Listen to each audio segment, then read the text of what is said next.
पाकिस्तान के बीच जो ये तमाम जिस तरह का तनाव, जिस तरह का पूरी मिलिट्री फाइट और वो सब कुछ हो गया, इसके अलावा चर्चा इस बात पर भी कि वेस्ट एशिया, शुक्रिया सानी जी सबसे पहले तो आने के लिए, इस चर्चा में भाग लेने के लिए। ये खबर जो मैं कह रही हूँ कि एक कॉलम में, मैं तो राजनीतिक पॉलिटिकल जर्नलिस्ट हूँ, डिफेंस थोड़ा बहुत समझती हूँ, जितना डिफेंस की पॉलिटिक्स है उतना समझती हूँ, लेकिन मेरी भी आंख से ओझल हो गई ये खबर, क्योंकि इस पर चर्चा ही नहीं हुई कि चीन के जो इंजीनियर्स हैं उन्होंने पाकिस्तान में आकर और ये J-10 नाम का फाइटर जेट है जिसको उड़ाने में और हम पर हमला करने में मदद की। क्या मैं सही कह रही हूँ? देखिए, ऐसा हुआ था जब ऑपरेशन सिंदूर हुआ, और आप जानती हैं, दर्शक जानते हैं कि ये 6 और 7 मई को सुबह ये जंग शुरू हुई थी और एयर वॉर हुई थी। और उसमें हम ये भी जानते हैं कि पाकिस्तान ने अपने J-10 हवाई जहाज उनको इस्तेमाल किया था। अब J-10 जो है वो चाइना का हवाई जहाज है, चेंगडू है जो उनकी एविएशन कंपनी बनाती है।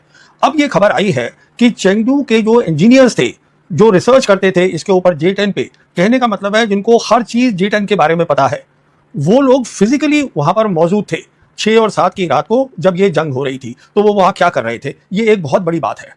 बहुत बड़ी बात इसलिए है कि अभी तक हम ये समझ रहे थे कि जो चाइनीज़ है वो हथियार दे रहे हैं, J-10 दे दिया, PL-15 मिसाइल दे दी और उन्होंने ट्रेनिंग एक साथ कर ली, वो सब हम बात समझ रहे थे। पर अब ये खबर आ गई है कि वो वहाँ पे मौजूद थे। तो उसमें 2 बातें हैं, बहुत खास हैं। पहली बात ये है कि जो फाइटर होता है, जो उनके जो एयरफोर्स के, पाकिस्तान एयरफोर्स के जो पायलट्स हैं, वो बहुत उनमें तजुर्बा है, ट्रेनिंग करी है, अच्छे हैं। तो वो जो थे अपने J-10 को उड़ाने में फोकस कर रहे थे। जो ये इंजीनियर्स थे वो ये फोकस कर रहे थे उनके उड़ने से पहले कि उसकी ठीक मेंटेनेंस है, क्योंकि अभी रिपोर्ट आ रही है उस समय वहाँ पर जो टेम्परेचर था वो 50 डिग्री सेंटीग्रेड था जब J-10 के रडार बंद थे। वो इसलिए बंद रखे थे, अगर वो ऑन करते तो जो इंडियन के जो पायलट्स थे और फाइटर्स थे उनको पता चल जाता कि हाँ, ये दुश्मन का हवाई जहाज यहाँ आ गया है, हम कैच कर लेते सिग्नल। जी हाँ। तो वो उन्होंने बंद कर दिए। और उन्होंने क्या किया, उसके ऊपर और पीछे एक और एयरक्राफ्ट रखा जिसको हम बोलते हैं AEWC, मतलब एयरबॉर्न अर्ली वार्निंग, उसका हो सकता है। तो SDR की बहुत अहमियत होती है, उसको मेंटेन करना, उसको ठीक प्लग इन करना, और चलने से पहले और उसके बाद उसका जब मिशन कंप्यूटर पे आया, जो कि डेटा दूसरे जहाज ने दिया था, उसके बेसिस पे इन्होंने PL-15 को बटन दबाया और छोड़ दी और वो सीधा जाके टारगेट पे लग गया। टारगेट पे लगा। मैं टारगेट की बात, तो फिर ये इंजीनियर कैसे चीन से पाकिस्तान आ गए और सारी तैयारियां हो गई? ये तो लग रहा है कि हफ्ते भर की, 10 दिन की तैयारी है। नहीं, हफ्ते 10 दिन की नहीं है, ये कई सालों की तैयारी है। ये 5 अगस्त 2019 में जब हमने जम्मू कश्मीर से 370 हटाया था, उसी समय से, शायद मैंने आपके शो पे पहले भी कहा है कि चाइनीज लीडर खुलेआम बोलते थे कि हम पाकिस्तान की टेरिटोरियल इंटीग्रिटी, सॉवरेनिटी को हम सपोर्ट करेंगे। तब से बोल रहे थे, और इनकी एक्सरसाइजेज दोनों एयरफोर्स की वो एडवांस हो गई बहुत। तो ये तब से काम चल रहा है, ये अचानक नहीं हुआ है। उसके बाद जब 22 अप्रैल को पहलगाम हुआ है तो वो काफ़ी टाइम था, उसमें अंदर इनके इंजीनियर यहाँ आ गए होंगे। बालाकोट में हमने पहली बार 2019 में हमने एयरफोर्स का इस्तेमाल करा था, तो पाकिस्तानी उसके लिए उनको उम्मीद नहीं थी। इस बार तो वो तैयार बैठे थे। जो सैटेलाइट्स थे चाइना के, वो उन्होंने उनको वो भी बताया कि हमारे कहाँ का एयरक्राफ्ट है। वो तो सिर्फ इसलिए बैठे थे कि हम एक बार अपनी मिसाइल छोड़ें और वो मिसाइल पाकिस्तान की एयर स्पेस को अंदर चली जाए तो वो हमला करेंगे।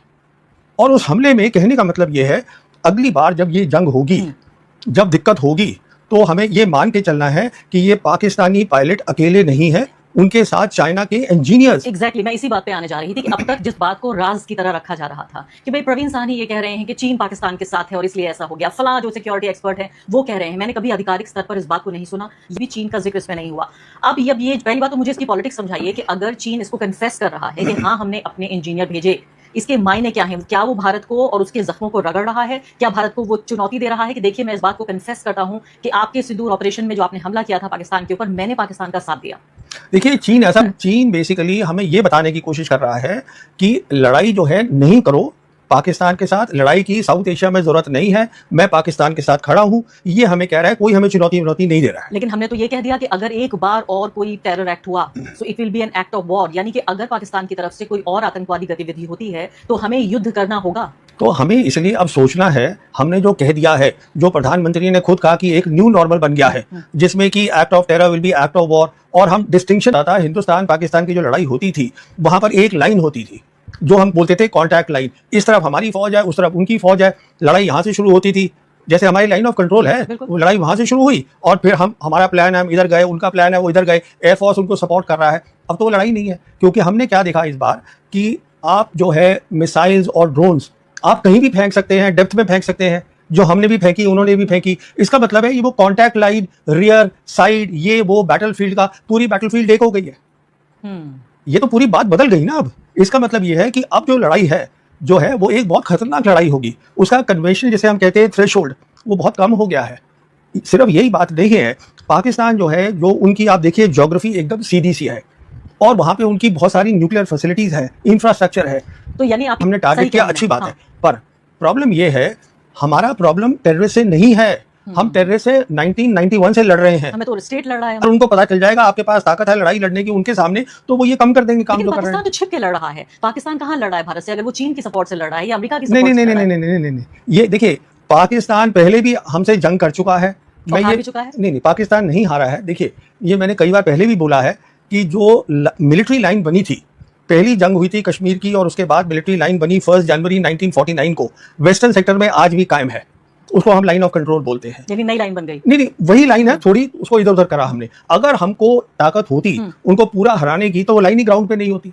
वो कहाँ कर पाए हम। जहां तक सवाल है बांग्लादेश बनाने का, हमने बनाया, पर आप खुद सोचिएगा, ईस्ट पाकिस्तान जो 1000 kilometre as the crow flies across India है, वो सपोर्ट कर ही नहीं सकते थे वेस्ट से ईस्ट को, तो वो तो वैसे ही जाना था। आप ये देखिए ना इस बात को, लड़ाई जो हुई वो तो वेस्ट में हुई और वेस्ट में हमने थमा के रखा उसको, क्योंकि जो उस समय आर्मी चीफ थे उन्होंने सीधा ये आदेश दिया था, जो हमारे वेस्टर्न कमांडर थे उस समय जनरल कैंडिडेट से, कि आप इसको रोक के रखिए, हमें यहाँ पे काम करना है, और हमने बांग्लादेश बना दिया। मेरा कहने का मतलब ये है, देखिए अभी तक जो भी हमने फुल स्केल वॉर लड़ी है पाकिस्तान के साथ, तो वो लाइन कायम है। अब चाइना उनके साथ खुल के लड़ रहा है, साथ में खड़ा है। लेकिन ये प्रवीण जी अगर ईमानदारी से देखें तो ये तो धोखे की जीत हुई। अगर मान भी लें ये धोखे की लड़ाई, जीत तो चलिए, जीत हार तो दोनों कहेंगे कि हम जीत गए हैं। मैं तो कहती हूँ ये धोखे की लड़ाई हो गई। पाकिस्तान में हिम्मत है तो सामने आए और खुद लड़े। क्यों चीन की मदद से लड़ तो पाकिस्तान ही रहा है ना, उनके पायलट चला रहे हैं एयरक्राफ्ट। अब अच्छी बात यह है कि क्या हुआ उनके पर्सपेक्टिव से, नॉर्मली क्या होता है, जैसे हम रफाल ले रहे हैं, हमें तो खैर वो सोर्स कोड ही नहीं दे रहे हैं, वो बात छोड़िए। तो हमारे जैसे रफाल होंगे, अपने नए हथियार को लगाना है, हमें उनको बुलाना पड़ेगा कि भाई आके कर दो, वो हमें बता ही नहीं रहे। नहीं तो क्या इस बात पे अभी कोई क्लैरिटी है कि हमारे रफाल जहाज गिराए गए या नहीं?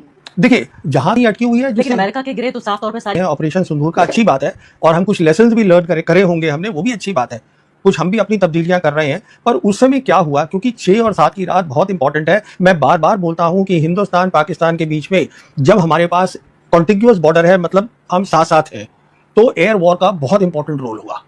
अगर उनकी एयर वॉर में हमने देखा, उन्होंने बालाकोट में भी अच्छा किया 2019 में एयर वॉर में, वो दिन के टाइम आए थे अगर आपको याद होगा। फिर 5 साल बाद तो अब फिर वो अच्छा कर रहे हैं, और इस बार तो आप J-10 लेकर आइएगा।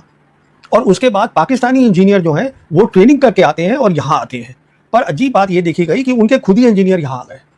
तो मतलब और हम जिनसे जहाज ले रहे हैं फ्रांस से, ना वो हमारे साथ राजनीतिक तौर पर साथ हैं, और आप कह रहे हैं वो तो कोड भी नहीं दे रहे हैं। देखिए, न्यूज जो आ रही है, हमें ये कभी पता नहीं चलेगा कि सिंदूर में आखिर हुआ क्या था। हमें ये कभी पता नहीं चलेगा कि हमारे रफाल जहाज गिराए गए या नहीं गिराए गए। मुझे याद है द वायर ने एक स्टोरी की थी और उसमें CNN की स्टोरी को सिर्फ कोट किया था कि 1 या 3 या जितने भी रफाल जहाज गिरा दिए गए, और इसको लेकर फ्रांस में तो इन्वेस्टिगेशन हो रहा है कि रफाल गिराया कैसे जा सकता है, क्योंकि उनके जो पूरा ब्रांडिंग जो उन्होंने रफाल के इर्द गिर्द की है, उन्हें बहुत भारी नुकसान पहुंचा है। तो इस पर तो वायर की वेबसाइट एक दिन के लिए बंद कर दी गई थी। आप कह रहे हैं मीडिया को बोलना चाहिए? नहीं, वो तो मेरी वेबसाइट भी बंद हुई थी उसी दिन, क्योंकि रफाल का जो रहस्य है वो शायद जब अगली सरकार कभी आएगी तो तभी खुलेगा।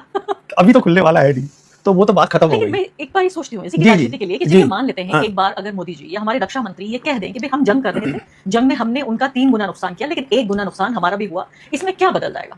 नहीं, ये तो सरकार जवाब देगी ना। आप, मैं क्या बता सकता हूँ इसके बारे में? आप डिफेंस के अलावा डिफेंस की पॉलिटिक्स को भी समझते होंगे आप? नहीं, देखिए, ये मैं तो पॉलिटिक्स के डिफेंस पॉलिटिक्स तो मैं ये समझता हूँ कि इंडियन एयरफोर्स को काउंटर टेरर ऑपरेशन पे इस्तेमाल करना ही नहीं चाहिए था। ये है सीधी सी बात, क्योंकि इंडियन एयरफोर्स जो है वो हमारी सबसे एलीट सर्विस है। हमने उसको 2019 में इस्तेमाल किया, एयरफोर्स की कमजोरियां बताई उनको, कि हमारा जो इलेक्ट्रॉनिक वॉरफेयर है, जो जैमिंग होता है, वो उनका बेहतर देखा गया हमारे से। फिर इसमें कुछ कमजोरियां निकली हैं जो जिसका मैं जिक्र नहीं करना चाहता हूँ। जब खबर बाहर नहीं आती है तो आपको कैसे पता लगता है ये सब? किस चीज? जब ये खबरें बाहर, जब मीडिया छापती है। नहीं, वो देखिए वो ऐसा होता है कि एक तजुर्बा भी होता है, आप देख लेते हैं। हाँ, तो एक तजुर्बा है मेरा भी। मैं भी फौज को 1977 से देख रहा हूँ, तो बहुत फरीदकोट में जाके और बाकी जगहों पर जाके अगर कराची के पास करना है तो कैसे कर लेगा भारत? वही मैं आपसे कह रहा हूँ ना कि आप जो है फैसलाबाद नहीं, देखिए, आप पहले वहाँ पख्तूनख्वा वहाँ पहुंच गए 2019 में, खैबर पख्तूनख्वा में।